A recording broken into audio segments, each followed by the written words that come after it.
Hi Vicky. Mummy మీకు box ఇచ్చిరమ్మంది. Thank you. రా లోపలికి రా. ఏంటి స్కూల్ కి హాలిడేనా ఇవాళ? లేదంటే నేనే స్కూల్ కి హాలిడే ఇచ్చేసాను.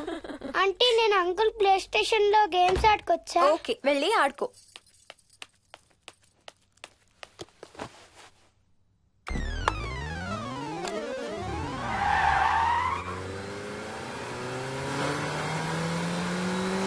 నొప్పి తగ్గిపోతుంది అత్తయ్య. పోనీ టికెట్స్ క్యాన్సిల్ చేస్తానమ్మా. కొంచెం నొప్పి తగ్గాక 2 రోజులు ఆగే వెళ్తురు గానీ. మా టికెట్ల సంగతి సరేరా, మీవి ఇంటర్నేషనల్ టికెట్స్. లాస్ట్ మినిట్ లో క్యాన్సిల్ అంటే బోల్డ్ అంత పోతుంది. మీ అమ్మ సంగతి నాకు వదిలే, ఇంటికి తీసుకెళ్ళి నేను చూసుకుంటాగా. మొలిగించాలు గాని ట్రైన్ టైం అవుతుంది. లేవే అసలు నువ్వు రాత్రిపూట నడవకుండా మంచానికి గొలుసులేసి కట్టేయాలి. పగలబండి కాబట్టి సరిపోయింది. అదే ఏ రాత్రి ట్రైన్ అయితే బెర్త దిగి ఎటో పోయేదానివి. ఏ తలుపో తీసుంటే గోవిందా గోవిందా. అబ్బా నువ్వు ఊరుకోనన్నా, అసలే అమ్మ నొప్పితో బాధపడుతుంటే. బాయ్ మోహిని, అక్కడ ఫ్లైట్ దిగాక ఫోన్ చెయ్యమ్మా. అలాగే అత్తయ్య. బుచ్చయ్య అయ్యా వస్తాం. మా వాళ్ళని జాగ్రత్తగా చూడు. సరే అయ్యా. యాదమ్మా వస్తాం. అలాగేనయ్యా. బాయ్ మోహిని. బాయ్ మావయ్య. Happy journey. Bye. Thank you అమ్మా. Hyderabad to Paris 10 hours journey. First class seats beds లా ఉంటాయి. ఆలోచించు మరి. అసలు ఆ క్షణం గురించి నేను ఆలోచించని క్షణమే లేదు. ఆ బెడ్స్ లాంటి సీట్స్ మీద నువ్వు నేను, అబ్బా తలుచుకుంటే నా ఒళ్ళంతా వేడెక్కిపోతుంది. ఏంటేంటి? కావాలంటే ఒక్కసారి టచ్ చేసి చూడు. ఇప్పుడా? ఇప్పుడే. టచ్ తో ఆగలేనేమో. అయితే మానే.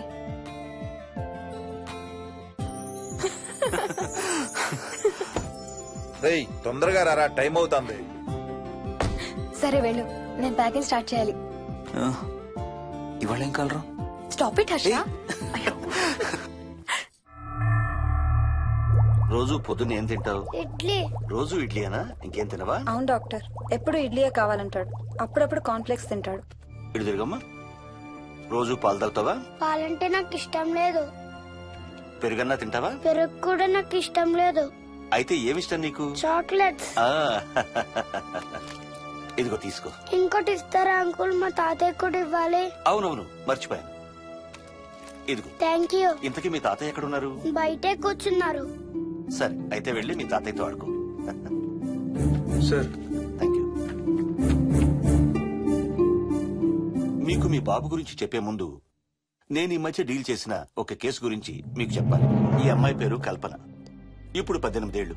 తనకు 10 ఏళ్ల వయసులో నా దగ్గరికి తీసుకొచ్చారు. రాయడానికి చదవడానికి బాగా ఇబ్బంది పడేది. 10th స్టాండర్డ్ 3 సార్లు అన్ని సబ్జెక్ట్స్ లో ఫెయిల్ అయింది. తనకి చదువు రాదనే డిప్రెషన్ తో ఆత్మహత్య కూడా ట్రై చేసింది. అలాంటి అమ్మాయి సడన్ గా ఒక రోజు పుస్తకాలు తీసుకుని రూమ్ లోకి వెళ్లి గంటలు గంటలు చదవడం స్టార్ట్ చేసింది. 10th స్టాండర్డ్ 96% తో పాస్ అయింది. ఎలాగమ్మా అని అడిగితే వాళ్ళ నాన్నగారు రోజు వచ్చి చదువు చెప్పి హెల్ప్ చేశారంది. నిజానికి ఈ అమ్మాయి నాన్నగారు తను పుట్టకముందే చనిపోయారు. చదువు దారిలో పడ్డాక కల్పనకి వాళ్ళ నాన్నగారు కనబడ్డం మానేశారు. ఈ కేస్ గురించి మాకు చెప్తాను. ఇది కల్పన చిన్నప్పుడు తీసిన ఎక్స్రే. ఇది వికీ ఎక్స్రే. ఈ రెండిట్లోనూ ఈ చిన్న బ్లాక్ స్పాట్ చూసారా? దీన్ని యాంటీరియర్ ఫాంటనల్ అంటారు. పుట్టుకతో చిన్నపిల్లలందరికీ తల మీద ఉండే మెతక భాగం 2 ఏళ్లకి 98% దాకా క్లోజ్ అయ్యి ఒక 6 ఏళ్లకి కంప్లీట్ గా గట్టిపడిపోతుంది. కానీ విక్కీకి 7 ఏళ్లు వచ్చినా ఇది ఇంకా క్లోజ్ అవ్వలేదు. వేల సంవత్సరాలుగా హిందువులు బౌద్ధులు ఈ మెతక భాగం కింద సహస్రార చక్రం ఉంటుందని నమ్ముతారు. బాడీలో ఉండే అన్ని చక్రాలలో మానసిక ఎదుగుదలకు కావలసిన అతి ముఖ్యమైన చక్రం. ఈ చక్రాన్ని ఒక స్పిరిచువల్ గేట్వే అని కూడా అంటారు. మెడికల్ సైన్స్ కూడా దీన్ని యాక్సెప్ట్ చేసింది. సైన్స్ చెప్పేదాన్ని వేదాంతం చెప్పేదాన్ని కలిపి సింపుల్ గా చెప్పాలంటే పసిపిల్లలకు కొంత ఏజ్ వచ్చే వరకు మనకు కనబడని అంతుపట్టని ఆత్మల ప్రపంచంతో ఒక ఆధ్యాత్మిక అదే ఒక స్పిరిచువల్ కనెక్షన్ ఉంటుంది. అంటే వాళ్ళకి ఆత్మలు కనపడతాయా? వాళ్ళకి ఆత్మలు కనబడొచ్చు, వాళ్ళు ఆత్మలతో మాట్లాడొచ్చు, ఆత్మలు చెప్పే వినొచ్చు. కల్పనకి ఎప్పుడైతే గట్టిపడిందో తనకి వాళ్ళ నాన్నగారు కనబడ్డం మానేశారు. విక్కీ విషయంలో కూడా అలాగే జరగచ్చు అనుకుంటున్నాను. వావ్, ఏంటి నమ్మలేకపోతున్నారా? సబ్జెక్ట్ చాలా హెవీగా ఉంది. Sorry, no offence. కొంచెం నమ్మలేనట్టుగానే ఉంది సార్. మనకు అర్థం కాని చాలా విషయాలు కొంచెం నమ్మలేనట్టుగానే ఉంటాయి. దయ్యాలను చూసినప్పుడు కుక్కలు మురుగుతాయంటారు. సునామీలు భూకంపాలు వచ్చేటప్పుడు జంతువులకి పక్షులకి ముందే తెలుస్తాయంటారు. వాటికి మనకి తెలియని ఏదో సెన్స్ ఉంది. అలాగే చిన్నపిల్లలకు కూడా వాళ్ళ ప్రపంచం గురించి మనకు చాలా తక్కువ తెలుసు. కొన్ని బ్లైండ్ గా నమ్మాలంతే. విక్కీకి వాళ్ళ తాతగారు నిజంగా కనబడుతున్నారా లేక అలానే ఊహించుకుంటున్నాడా అనేది మనం నమ్మేదాన్ని బట్టి ఉంటుంది. అదే నిజమైతే వాళ్ళ తాతగారు తన కోసం ఎందుకు వచ్చారో ఏదో ఒక రోజు విక్కీయే మనకు చెప్తాడు. ఒకవేళ విక్కీ వాళ్ళ తాతగారిని ఇమాజిన్ చేసుకుంటుంటే చేసుకోనివ్వండి, ఇట్స్ హెల్దీ. తనకి పాలు పెరుగు ఇష్టం లేదు కాబట్టి కాల్షియం సప్లిమెంట్ ఏదైనా ఇవ్వండి. ఇది త్వరగా గట్టిపట్టడానికి హెల్ప్ అవుతుంది. మోస్ట్ ఇంపార్టెంట్లీ మీ అబ్బాయికి బాగా దగ్గర అవడానికి ట్రై చేయండి. తనతో హోంవర్క్ చేయించండి, ఆడుకోండి, బయటికి వెళ్ళండి, రోజుకు ఒక్కసారైనా కలిసి భోజనం చేయండి. విక్కీలో చాలా మార్పు చూస్తారు. చాలా బాగుంది, తీసుకో. అయితే నేను తినేస్తా. వికీ దా.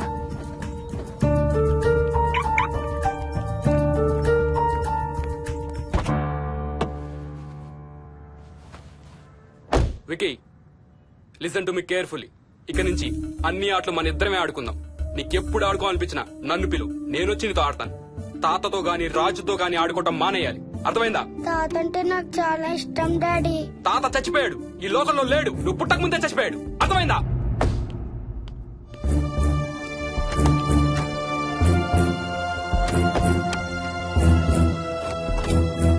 డాడీ, ఏంట్రా?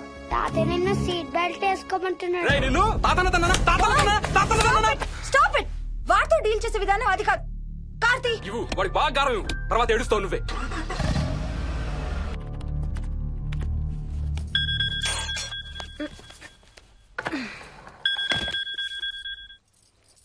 Hello, hi babes. ఏంటి, ఏం చేస్తున్నావు? ప్యాకింగ్. ఎప్పుడు వస్తున్నావు? బయలుదేరుతున్నాను. Hey, you know something? కాసేపట్లో మన ఇద్దరం మైల్ హై క్లబ్ లో మెంబర్స్ అవబోతున్నాం. మైల్ హై క్లబ్బా? ఏంటది? మన ఫస్ట్ నైట్ భూమికి 10 కిలోమీటర్ల పైన ఒక ఫ్లైట్ ఫస్ట్ క్లాస్ క్యాబిన్ లో జరగబోతుంది. అలా ఆకాశంలో శోభనం చేసుకున్న వాళ్ళందరూ కలిసి క్లబ్ పెట్టుకున్నారు. సో మనకు కూడా ఆ క్లబ్ లో మెంబర్షిప్ వస్తుంది. నాకేం అక్కర్లేదులే ఆ క్లబ్ లో మెంబర్షిప్. కానీ నాకు కావాలి. అసలు ఎంతమందికి వస్తుంది చెప్పు ఇలాంటి ఆపర్చునిటీ? మొదటి రాత్రి, మొదటిసారి భూమికి 36,000 ఫీట్ పైన ఒకే దుప్పట్లో ఇద్దరం. ఛీ, కంపు. హే, దుప్పటా నేనా? అది కాదు, ఇంట్లో మళ్ళీ ఆ మందు కంపొస్తుంది. అసలు మా ఎవరికి రాని కంపు నీకెలా వస్తుంది? ఓహో, మర్చిపోయాను, నీ చాలా సెన్సిటివ్ ముక్కు కదా. చాలే ఆపు, తొందరగా బయలుదేరు. ఏ హర్ష, ఎన్నింటికి రా ఫ్లైట్? నైట్ 11:30కి రా. Honeymoon in Paris, you lucky bugger. All the best. Thank you రా. ఆల్ ది బెస్ట్ రా. రే, థ్యాంక్స్ రా. రే, డౌట్లు ఏమైనా వస్తే ఫోన్ చెయ్యి. ఏం డౌట్లు? హర్ష, హర్ష, సార్, కొంప మునిగింది.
Please try to understand sir. It's my honeymoon. Flight tickets, hotel room కి అన్నిటికీ ఆల్రెడీ పే చేసేసాను. ఇప్పుడు లాస్ట్ మినిట్ లో క్యాన్సిలేషన్ అంటే మొత్తం పోతుంది. నువ్వు ఇప్పుడు బెంగళూరు వెళ్ళకపోతే మన కంపెనీ మూసేయాల్సి వస్తుంది. అలా కాదు sir. Harsha, please try to understand. ఒక్క కంప్యూటర్ కాదు, మొత్తం మెయిన్ ఫ్రేమే కొలాప్స్ అయిపోయింది. బీపీ ఆపరేషన్స్ మొత్తం షట్ డౌన్ అయిపోయాయి. నువ్వు బెంగళూరు వెళ్ళాలంటే తప్పదు. మార్నింగ్ ఫస్ట్ ఫ్లైట్ లో తిరిగి వచ్చేద్దు గానీ నీ హనీమూన్ కి రేపు వెళ్ళు. కావాలంటే ఖర్చులన్నీ కంపెనీ భరిస్తుంది. Sir, I can't sir. Can't లేదు, గీంటూ లేదు. నువ్వు వెళ్ళకపోతే నా ఉద్యోగమే కాదు, నీ ఉద్యోగం కూడా పడుతుంది.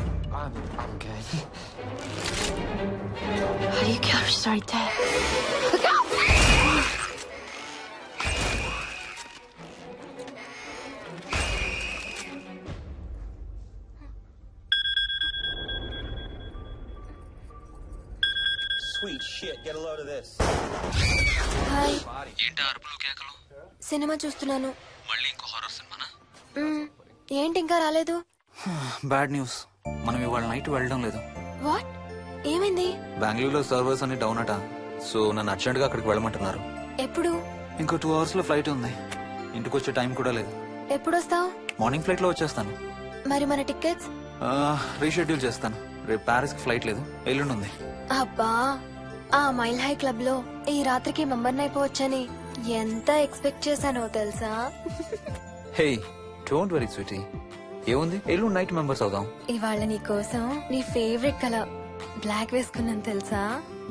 ఏ అసలే చిరాగ్గా ఉన్నాను, ఇంకా ఉడికించు. Okay baby, I have to go. Sorry, ఒక్కదాన్ని వదిలేసి వెళ్తున్నాను. తొందరగా వచ్చాయి. నువ్వు మార్నింగ్ లేచేసరికి వచ్చేస్తాను. Okay, love you. Love you, bye.